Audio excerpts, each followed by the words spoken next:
Welcome to another episode of Fill in the Blank. I'm here with Timmy Gingrich. So I wanted to talk to you about driving under the influence. This is something that you've experienced and has led to some changes into your life, which have been for the good. Yeah. So what's your experience with driving under the influence? Just give me a brief summary. Well, driving under the influence it's always bad. It doesn't matter what you're on. I mean, you could be drinking, you could be on drugs. It's just you shouldn't be driving at all if you're on any type of substance. And they can all lead to bad things. I mean, even a diabetic that doesn't have his insulin shouldn't be driving because driving on no sleep is driving under the influence. Yeah, and you ever heard of micro sleep? Yeah. Where you fall asleep for like a minute and not even know why you're driving. It happens a lot. Yeah. Like we've all experienced where we're starting to kind of feign at the wheel a little bit. Mm-hmm. There's even times when you're so ill you don't feel like driving. There's times when you might have a physical impairment, like such as your foot being hurt or something, where it's hard for you to reach the pedals. Anything that is really just changing the way you operate or trying to function your safety of driving and your ability to drive. Yep. So driving under the influence, known as DUI, driving while impaired, driving while intoxicated, known as DWI, drunk driving, operating while intoxicated is OWI, and operating a vehicle under the influence or alcohol of drugs is OVI. In Ohio, drink driving, UK, is impaired driving. Canada is currently the crime or offensive of driving or operating a motor vehicle while impaired by alcohol or drugs. Wow, they really had to stretch that one out, didn't they, Canada? Good job. To a level that renders the driver incapable of operating a motor vehicle safely. So the terminology for this comes from the name of the offense varies from jurisdiction to jurisdiction and from legal to colloquial terminology. In the United States, the specific criminal offense is usually called driving under the influence, but some states, driving while intoxicated, operating while impaired, or operating while impaired, operating under the influence. Such laws may also apply to boating or piloting an aircraft. You imagine someone trying to pilot drunk? That's what that movie Flight was about. Mm-hmm. Where he flew it upside down? Yeah. Alright, in that particular situation, it might have helped that he was under the influence. But I would not suggest it to a normal person that was not in a movie or Denzel Washington. Yeah.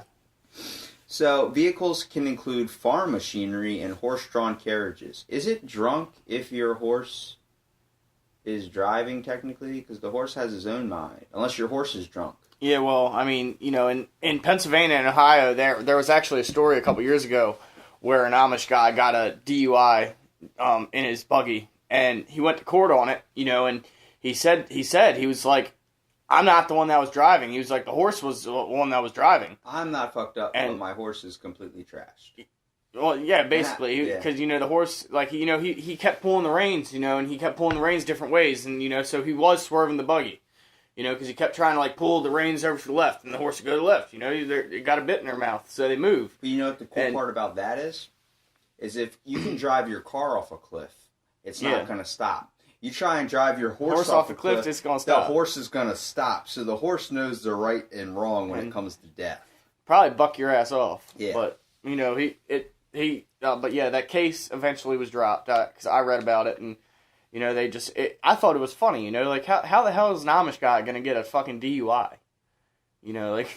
They do some crazy stuff too. They like to party.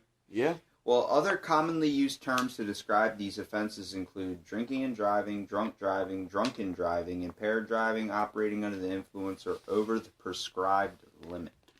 In the United Kingdom, the offense is often known as drunk in charge of a motor vehicle or drunk in charge, due to the wording of the License Act of 1872.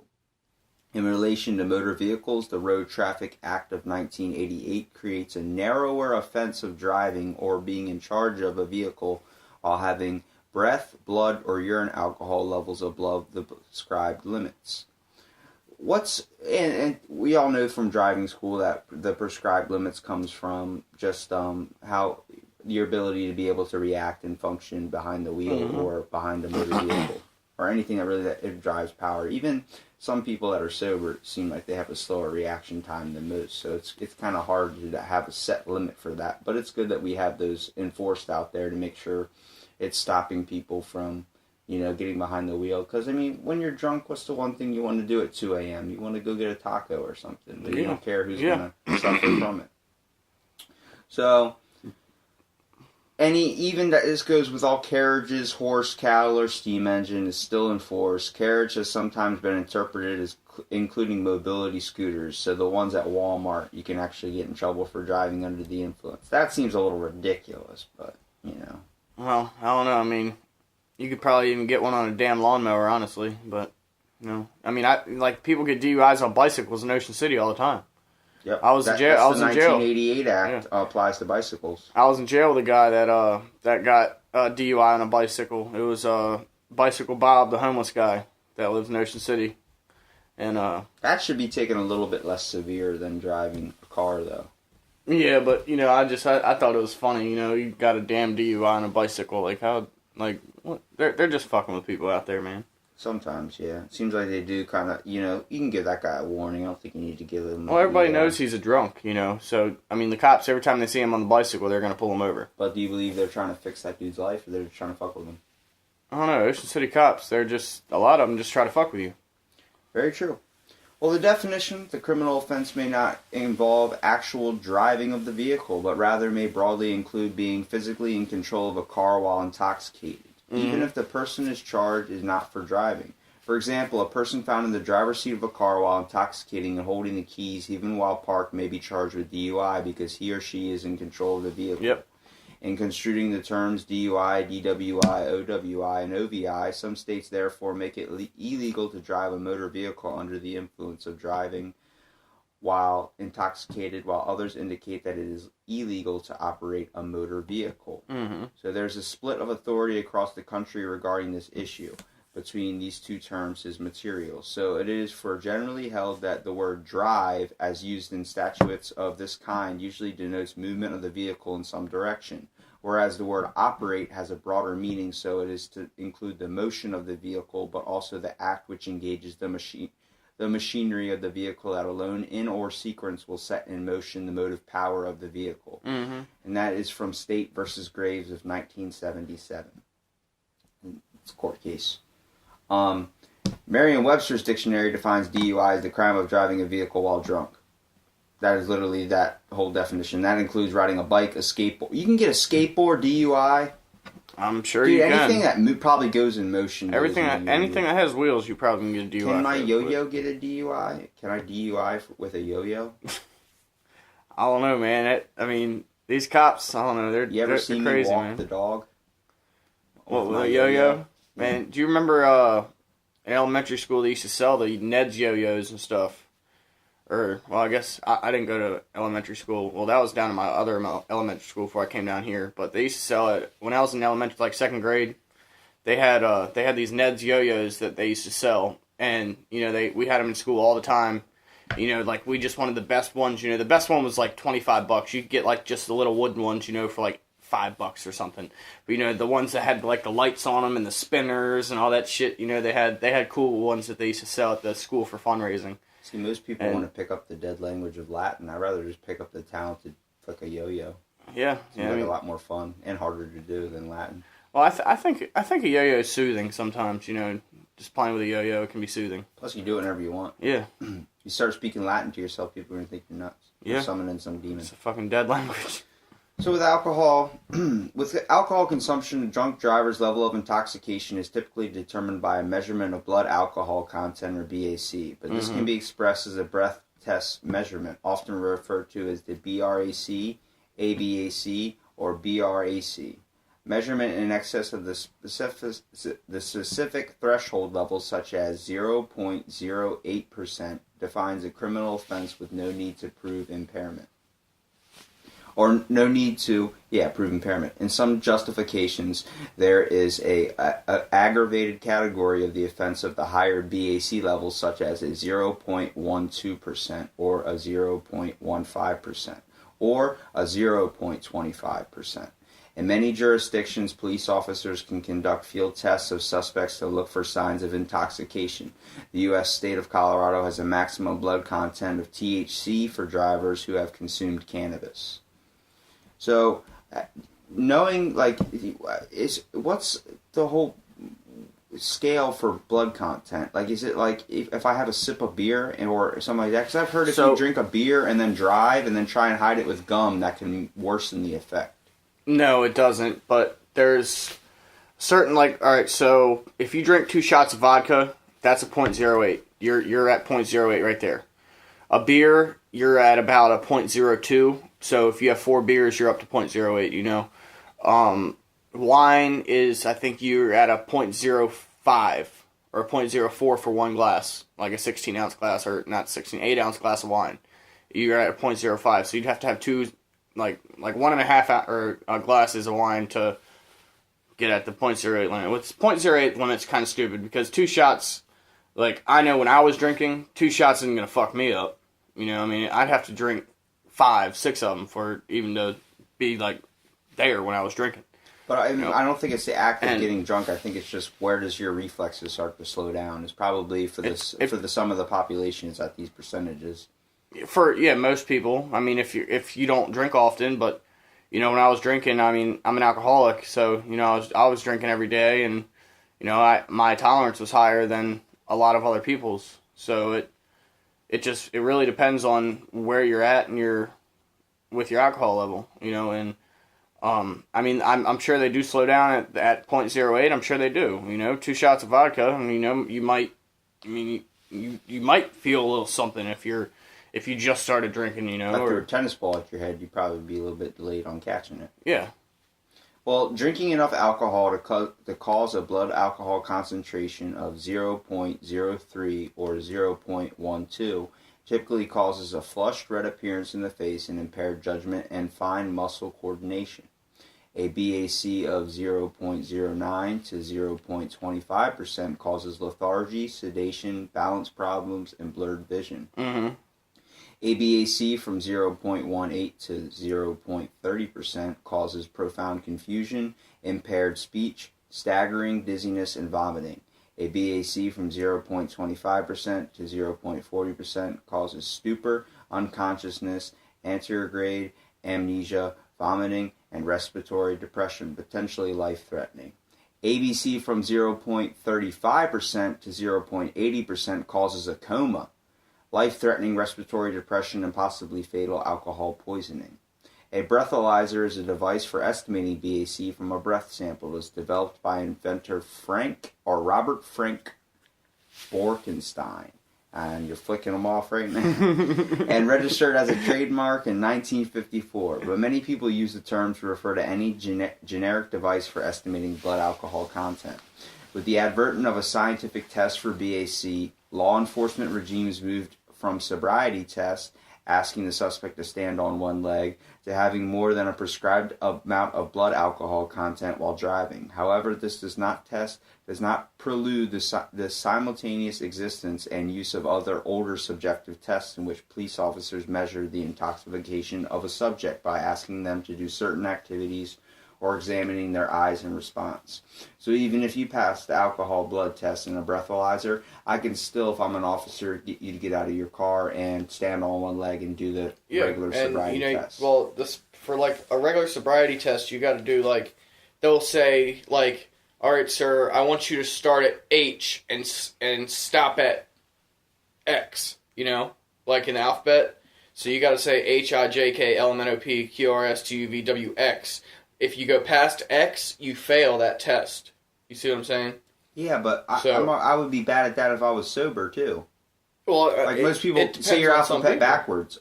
They're not allowed. They're legally not allowed to ask you that. They cannot ask you to do the alphabet backwards because a lot of people can't do that. I can't do that. And there's some people that can, but a lot of people can't. So they're not allowed to ask you that, but they can ask you to start at a certain place in the alphabet and stop at a certain place in the alphabet, and you have to do it. What about telling me to count to 10? What happens if I'm a Mayweather or something, and I can only count to 6?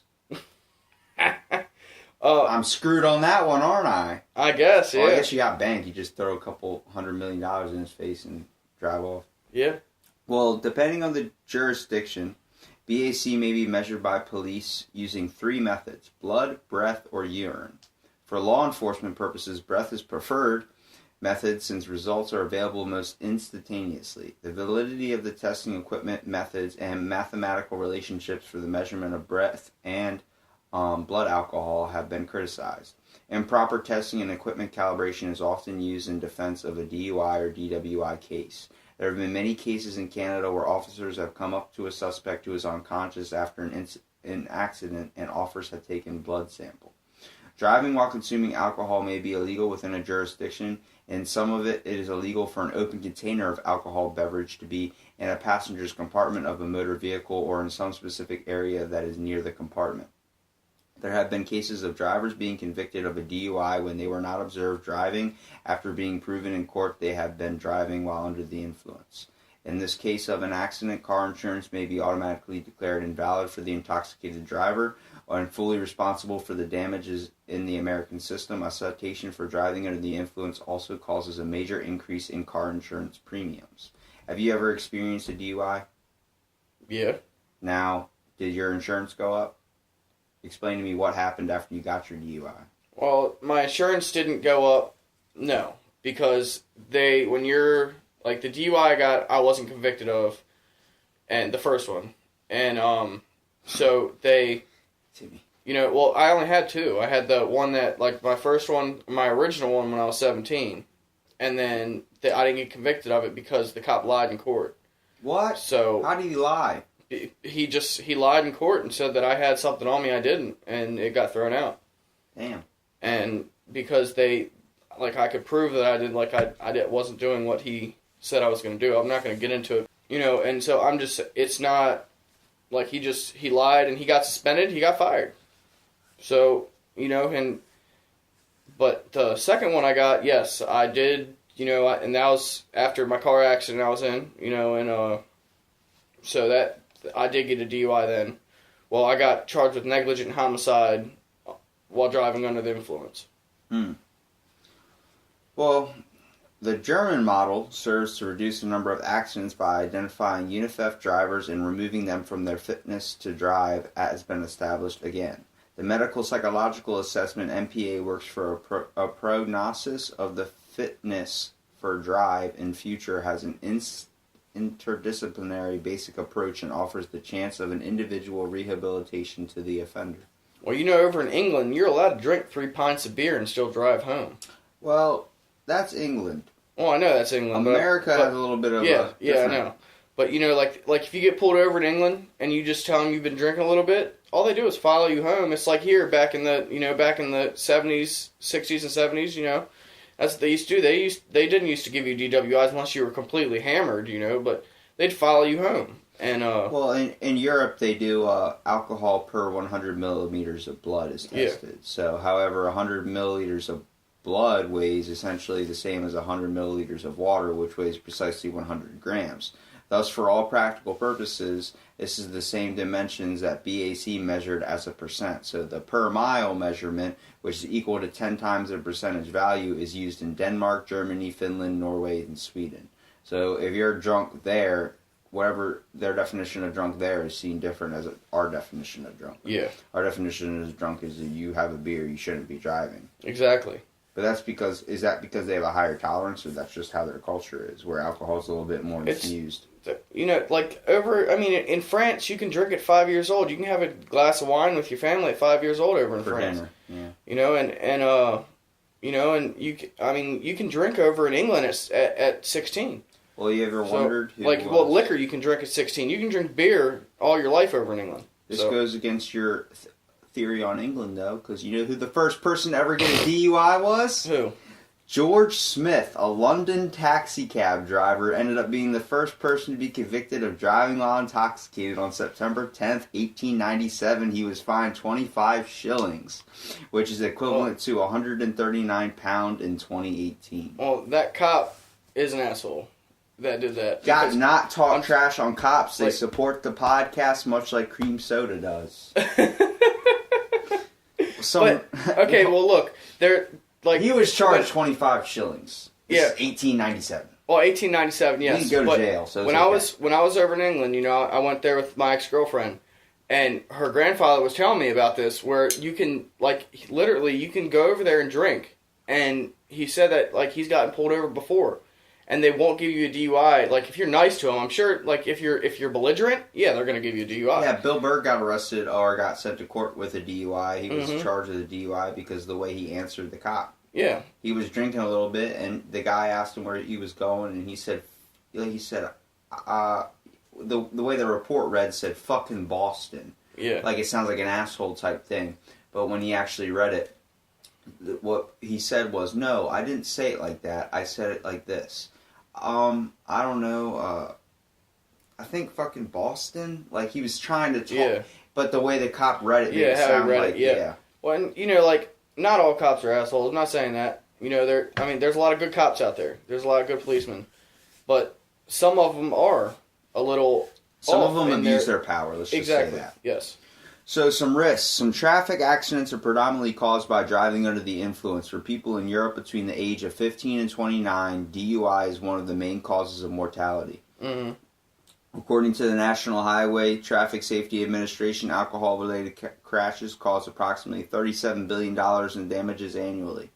DUI and alcohol-related crashes produce an estimated $45 billion in damages every year between attorney fees, fines, court fees, ignition, interlock devices, and DMV fees. A DUI charge could cost thousands to tens of thousands of dollars. Studies show that a high BAC increases the risk of accidents, whereas it is not clear if a BAC of 0.01 or 0.05 slightly increases or decreases the risk. Well, you know that in Maryland, they changed it to a 0.05 now. It's not a 0.08% anymore in Maryland, it's 0.05. Do you think they're just trying to... They're trying to get people to stop drinking and driving and take a taxi or an Uber. It's safer to do that, to be honest. It is. And, I tell my friends all the time, when I see them out drinking, I'm like, take an Uber home, take a taxi, I'll Snapchat them or whatever, when they're out. I'm usually the one that's the designated driver. I actually like it. As long as you don't throw up in my car and you toss me a couple bucks for gas, I'll be more than happy to pick you up and drop you off home. I remember my buddy called me at 3 o'clock in the morning. My buddy Hunter Downs called me at 3 o'clock in the morning and told me he wanted to go home. He was stuck at the bar, had no ride. I drove him straight home, man. And he lives out in Bishopville. Yeah, I know Hunter. Me and Hunter go way back, man. Yeah, so it's like, if I'm your friend, I'm there for you. You need me. I'd rather you be safe and do all that than go out and drink. I'm not a big drinker. I'm just not. That's not me. So I'd be more than happy to drive you home. I'd rather have you home safe and get home than be stuck somewhere or end up in a ditch somewhere. You know what I mean? Yep. Well, traffic accidents are predominantly caused by driving under the influence for people in Europe between the ages of 15 and 29 and is one of the main causes of mortality. We talked about this, so that's just summing that up. Grand Rapids dip. Some studies suggest that a BAC of 0.01 or 0.04 would have a lower risk of accident compared to a BAC of 0%, referred to as the Grand Rapids effect or Grand Rapids dip. Based on a seminal research study by Borkenstein, the guy that invented the breathalyzer you love so much, was called the Drunkometer in 1938. So then it was changed in 1954 to the breathalyzer. One study suggests that a BAC of 0.04 or 0.05 would slightly increase the risk of mortality rate. So that's why we have it at 0.05, because apparently that's just enough to go under there too. Some literature is attributed to the Grand Rapids effect to enormous data or asserted without support that is possibly due to drivers exerting extra caution cautious at low BAC levels or to experience in drinking.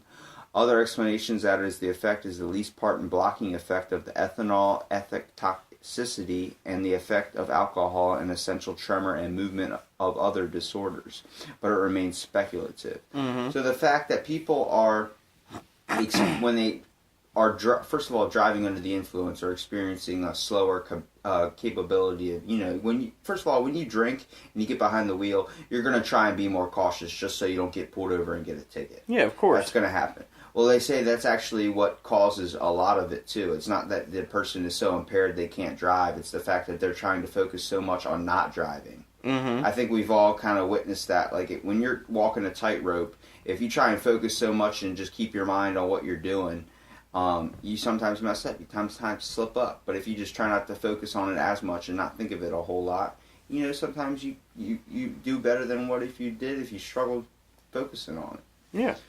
So some other drugs. For drivers suspected of drug-impaired driving, drug testing screens are typically performed in scientific laboratories so the results will be admissible in evidence at trial. Due to the overwhelming number of impairing substances that are not alcohol, drugs are classified in two different categories for detection purposes.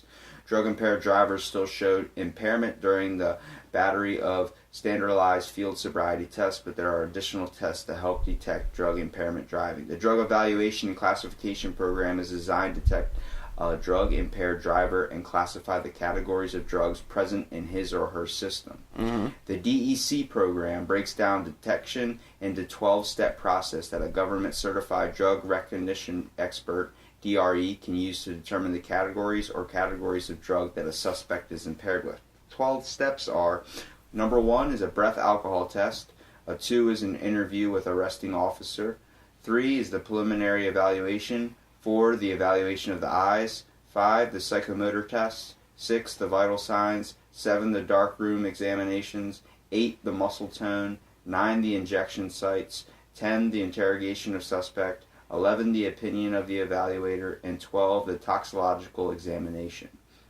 Mostly when it comes to injection sites, they're talking about for heroin. And yeah, they're drugs. looking at your arms and stuff and your whatever else that they're looking at. They're looking to see what you've been doing. DREs are qualified to offer expert testimony in court that pertain to impaired driving on drugs. The use of the 12-step process is scientifically validated by numerous field studies. So recreational drugs. Drivers who have smoked or otherwise consumed cannabis products such as marijuana or hashish can be charged and convicted or impaired driving in some jurisdictions. A 2011 study in the BC Medical Journal stated that there is clear evidence that cannabis, like alcohol, impairs the psychomotor skills required for safe driving. The study stated that while cannabis-impaired drivers tend to drive more slowly and cautiously than drunk drivers, they're usually waiting for the stop sign to turn green.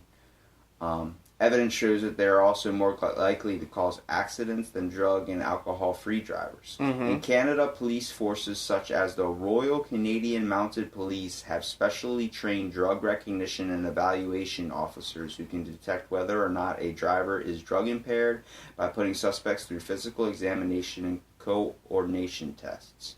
In 2014, the Canadian province of Ontario Bill 31, the Transportation Stature Law Amendment Act, was introduced to the provincial legislature. Bill 31 contains driver license suspension for those caught driving under the influence of drugs or a combination of drugs and alcohol. Ontario police officers use standard field sobriety tests and drug recognition evaluations to determine whether the offices of the driver is under the influence of drugs, or in the province of Manitoba, officer can issue a physical coordination test. It's kind of crazy. In the U.S. state of Colorado, the state government indicates a amount of marijuana consumption puts you at a driving impaired risk. Colorado law states that drivers with 5 nanograms of active tetranethyl cannabinol, which is known as THC, in their whole blood can be prosecuted for driving under the influence. However, no matter the level of THC, law enforcement officer base arrests on observed impairment. In Colorado, if consumption of marijuana is impairing your ability to drive, it is illegal for you to be driving, even if that substance is prescribed by a doctor or legally acquired. Yep. So you can smoke as much weed as you want, but don't get behind the wheel. That's Colorado's way of looking at it. They tell you that here in Maryland too. Like, I got my medical marijuana card, and I don't smoke much. I use it for pain instead of pain pills, and I'll use the patches and stuff, and the creams and the oils and all that stuff. But and when I first got the card, they told me, they were like, Mr. Gingrich, you can't get behind the wheel with this card. Like, you can't go smoke a joint and get behind the wheel. I said, yes, sir, I know this. He was like, you got to wait at least an hour before you get behind the wheel after smoking. I was like, all right, sir.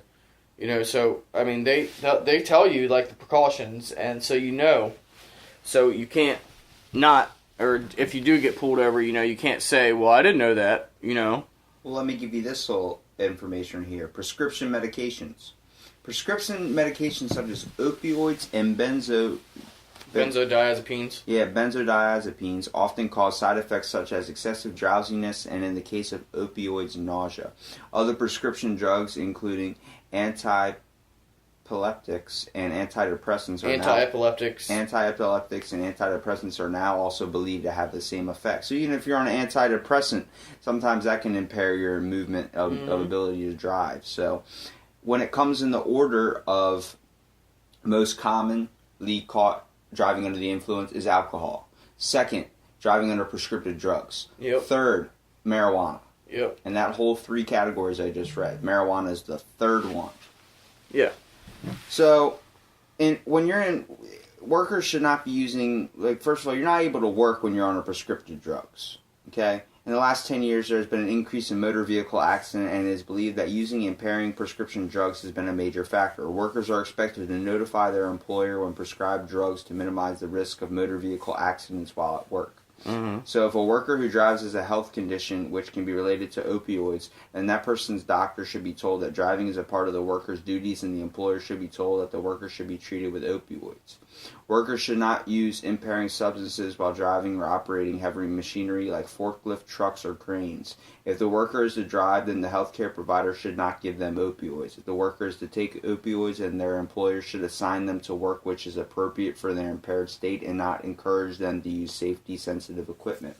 You're not supposed to be operating any type of heavy machinery or doing anything like that. Even it doesn't matter if you're driving or not, or it doesn't matter if you're working at a certain company or not. If it impairs your ability to do your job or to even function, you definitely shouldn't be doing that. That's how accidents happen. So field sobriety testing. This is something I need to get your view on. To attempt to determine whether a suspect is impaired, police officers usually will administer field sobriety tests to determine whether the officer has probable cause to arrest an individual or suspicion of driving under the influence. A police officer in the United States must have probable cause to make an arrest for driving under the influence. In establishing a probable cause for a DUI arrest, officers frequently consider the suspect's performance of standardized field sobriety tests. The National Highway Traffic Safety Administration developed a system for validating field sobriety tests that led to the creation of standardized field sobriety test battery of tests. The National Highway Traffic Safety Administration established a standard battery of 3 roadside tests that are recommended to be administered in a standardized manner in making the arrest decision. There are non-standardized field sobriety tests as well. However, the non-standardized field sobriety tests have not received NHTSA validation. This is the difference between the standardized and the non-standardized field sobriety tests. The NHTSA has published numerous training manuals associated with SFSTs. As a result of the NHTSA studies, the walk-in turn test was determined to be 68% accurate in predicting whether a test subject is or at all above 0.08%. And the one-legged stand test was determined to be 65% accurate in predicting whether a test subject is at 0.08 or if the test is properly administered to the people within the study parameters. So do you know what the 3 validated tests by the NHTSA are? Like what do they take for DUIs and stuff? Yeah, the major 3 tests the cops use for to convict somebody of a breathalyzer, test. Breathalyzer, blood tests, and field sobriety tests. Well, I'm talking about it's a 3 versions of a field sobriety test. Oh, There's 3 validated tests for a field sobriety test. They walk a straight line. They do the ABC test, and they make you touch your nose. They make you put your hands out and do make sure you can touch your nose and stuff. Okay, so we have the horizontal gaze nystagmus test, which involves following an object with your eyes, such as a pen or other stimulus, to determine characteristic eye movement reaction to the stimulus. The walk and turn test, heel to toe in a straight line. The test is designed to measure a person's ability to follow directions and remember a series of steps while dividing attention between physical and mental tasks. And the one-legged stand test. Alternative tests, which have not been validated by the NHTSFA, are as follows. The Romberg test, or modified position of attention test. Feet together, head back, eyes closed for 30 seconds. The finger to nose test. Tip head back, eyes closed, touch the tip of the nose with the tip of the index finger. The alphabet test. Recite all or part of the alphabet. The finger count test. Touch ear, finger, or hand to thumb, counting with each touch 1, 2, 3, 4, 4, 3, 2, 1. I couldn't even do that sober. The counting test, counting backwards from a number ending in a digit other than 5 or 0, and stopping at a number ending in a digit other than 5 or 0. The series of numbers should be more than 15.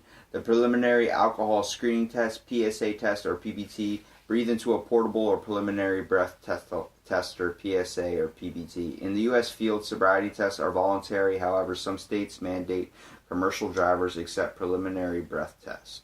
So if you're given an alternative test, it's not validated by the NHTSA. So if you're given a breathalyzer or any of those things, it's not one that is validated by the NHTSA. So you could actually require to have the National Highway Traffic Safety Administration tests.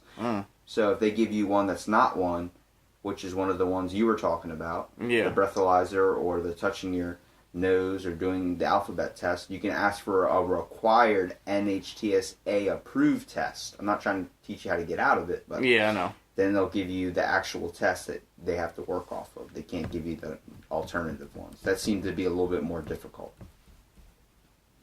So, how do you even test for cannabis? If you can do all this stuff, I don't know, supposedly they got a test. Function a hell of a lot supposedly better. They got a test now it's called a DUI, but they can take a swab and wipe your tongue to see if you still have residue on your tongue from the marijuana. Well, you're right. Testing for cannabis. In the recent wake of legalized marijuana, law enforcement has sought a method of breath testing to determine the content of THC present in individual. Law enforcement efficiency combats driving under the influence with tools like breathalyzers during field sobriety tests, excluding edibles. A THC breathalyzer has the potential to measure how high an individual may be at a time. The legality of marijuana does not entail safety on the road, and accurate methods have been required to determine driver impairment. A THC breathalyzer could revolutionize roadside sobriety testing for drivers suspected of impairment. Other tests are such things as grabbing a cotton swab and being able to swab the mouth for testing the saliva. Timmy was right.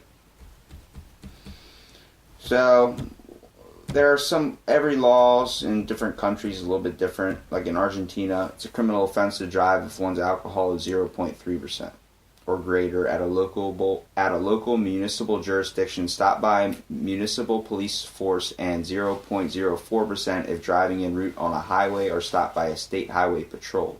Argentina Federal Police or Argentina Gendarmeria. Federales.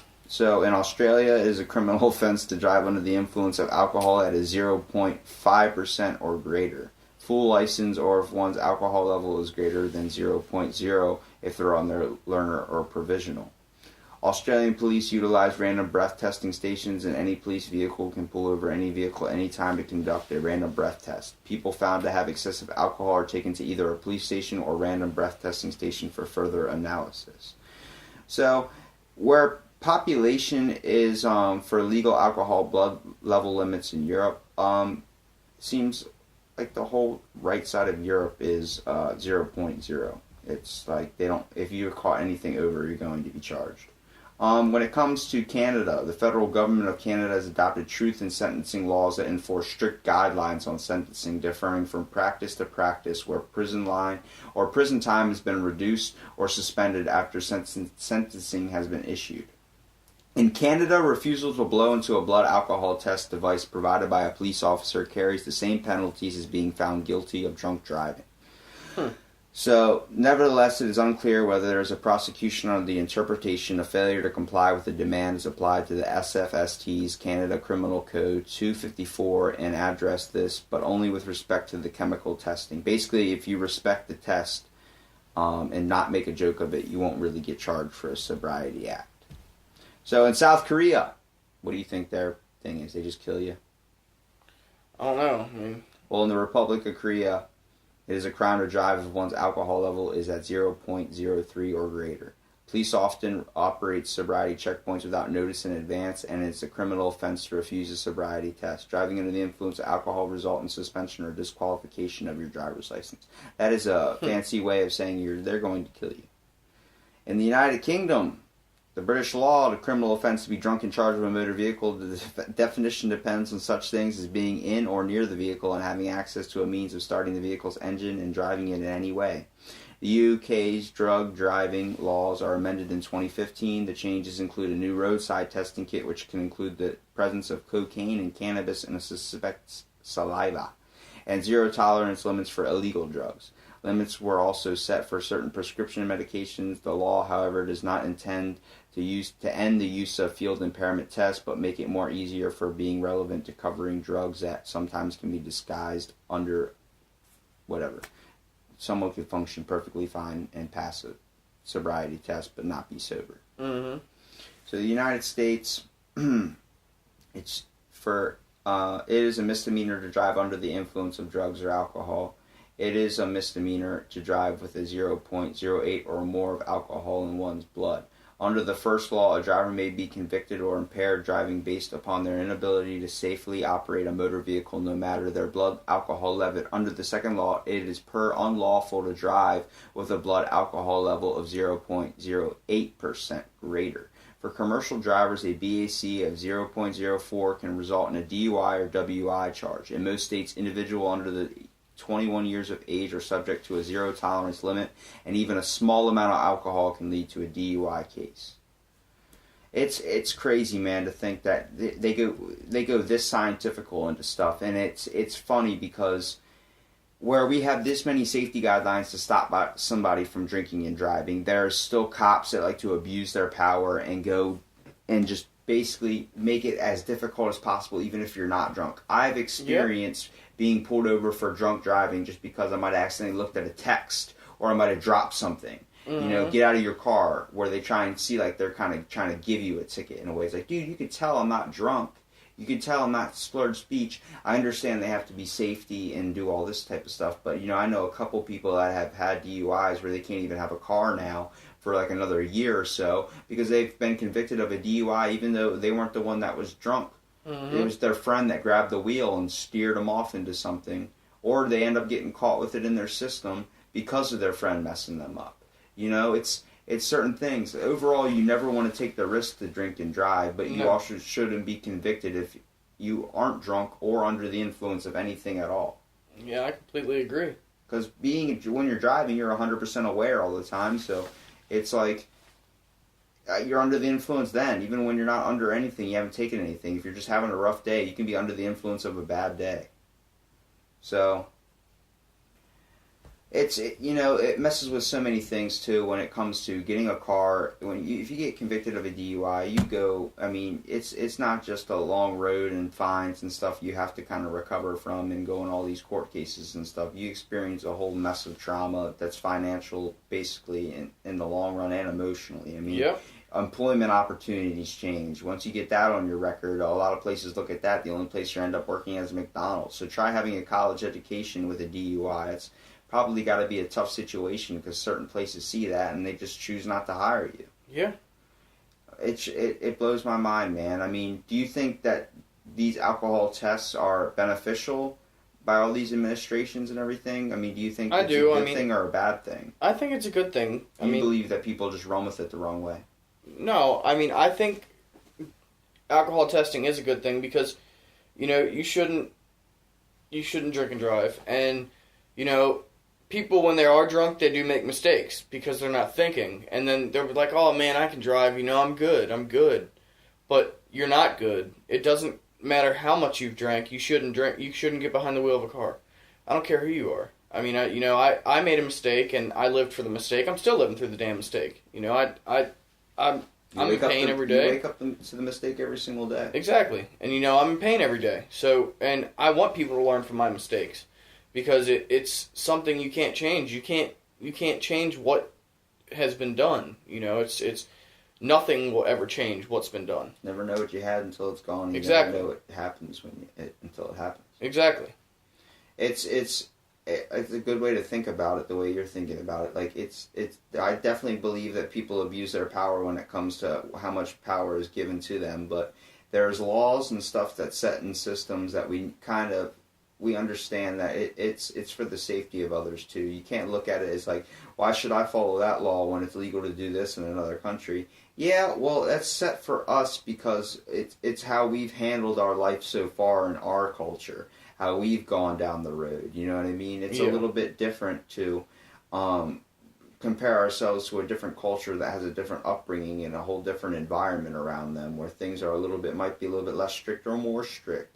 It's just the way we have functioned as a society. This is the rules for our society, not theirs. Yeah.